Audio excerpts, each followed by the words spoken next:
राहुल गांधींनी शिवप्रेमींचा अपमान केला असून त्यांनी माफी मागावी अशी मागणी उपमुख्यमंत्री एकनाथ शिंदेंनी केली आहे। तर राहुल गांधींचं वक्तव्य निंदनीय असल्याचं त्यांनी म्हटलंय।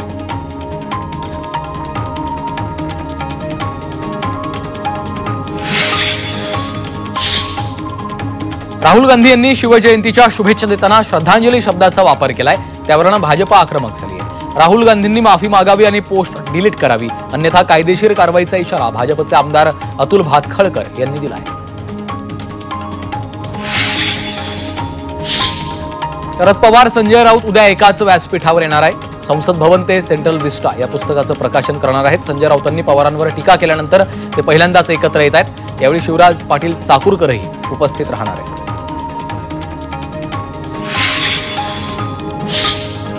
मतभेद बाजूला ठेवून काम करावं लागतं, नाराजीबाबत छगन भुजबळांनी पुन्हा एकदा स्पष्टीकरण दिलंय। शिर्डीतल्या बैठकीला उपस्थित असल्याचं भुजबळांनी म्हटलंय।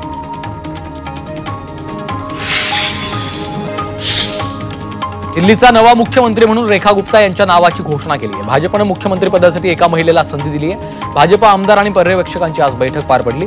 या बैठकीत रेखा गुप्ता यांच्या नावावर शिक्कामोर्तब करण्यात आलं, तर परवेश वर्मा यांच्या गळ्यात उपमुख्यमंत्री पदाची माळ पडली आहे।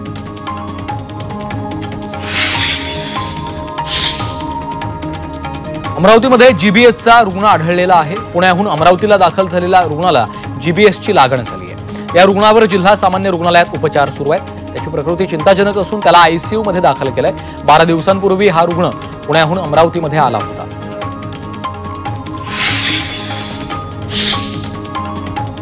धुळे आणि नंदुरबार जिल्ह्यात विजेची मागणी वाढलेली आहे।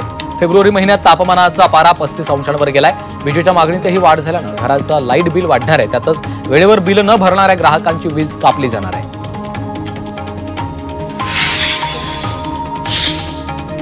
समृद्धी महामार्गावर स्वच्छतागृहासारखी मूलभूत सुविधा नसल्यानं उच्च न्यायालयानं नाराजी व्यक्त केली। तर समृद्धी महामार्गावरील पेट्रोल पंपाच्या स्वच्छतागृहात घाणीचं साम्राज्य पसरलंय।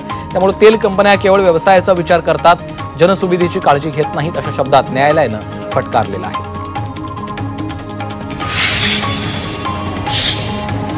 नाशिकच्या मालेगावात एसटीचा प्रश्न ऐरणीवर आलेला आहे। एसटी सेवा अनियमित असल्यानं अनेक अडचणी निर्माण होत आहेत। त्यामुळे प्रवाशांना प्रचंड त्रास सहन करावा लागतो।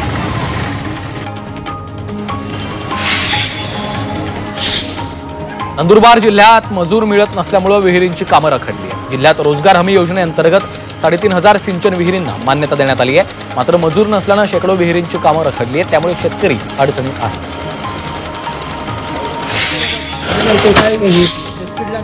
लाभार्थ्यांना रेशन कार्डवर ज्वारी देण्याचा निर्णय शासनानं घेतलाय। मात्र अहिल्यानगर जिल्ह्यातील राहातामध्ये रेशन दुकानावर निकृष्ट दर्जाची ज्वारी वितरित होते।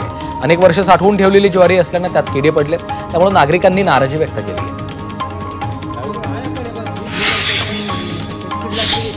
वाशिमच्या कारंजामध्ये 3 वर्षीय मुलाचा खड्ड्यात पडून मृत्यू झाला। या घटनेमुळे नागरिकांनी तीव्र संताप व्यक्त करत नगर परिषदेच्या प्रशासनाविरोधात आक्रमक भूमिका घेतली आहे, तर दोषींवर कठोर कारवाईची मागणीही केली आहे।